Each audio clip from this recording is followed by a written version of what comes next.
তো ইতিমধ্যে প্লেয়ারকে দাঁড়িয়ে দেওয়ার পরে আমাদের রাষ্ট্রীয় সঙ্গীত শুরু করা হয়েছে। তো এখানে দেখতে পাচ্ছেন আমাদের প্লেয়ারগুলো, যে প্লেয়ারগুলো আজকে ফাইনাল ম্যাচ খেলবে। তো এখানে আমাদের মেম্বার সাহেবেরা সবাই দাঁড়িয়েছে। তো যে টিমটা দেখতেছেন এই টিমটা হলো আপনার কোনাপাড়া, যেটা হলুদ লাল এই যেটা যাচ্ছে এটা আছে, এটা তোমার হচ্ছে বাগবাড়ি গ্রাম। তো এনাদের দুটি টিমের মাঝে আজকে ফাইনাল ম্যাচ।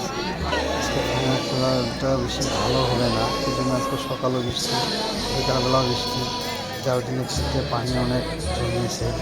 তাই দর্শক আপনাদেরকে খেলা ভালোভাবে দেখাতে পারবো না। দর্শক অনেক হয়েছে আজকে যেহেতু ফাইনাল ম্যাচ। আশা করি এই ফাইনাল ম্যাচে সবাই ভালো করে আমার লাইভে যুক্ত হবেন, মানে আমার ভিডিওটাকে ফলো করবেন, শেয়ার করবেন। আপনাদের মাঝে এত সুন্দর সুন্দর ভিডিও আপনাদের মাঝে আমি নিয়ে আসবো।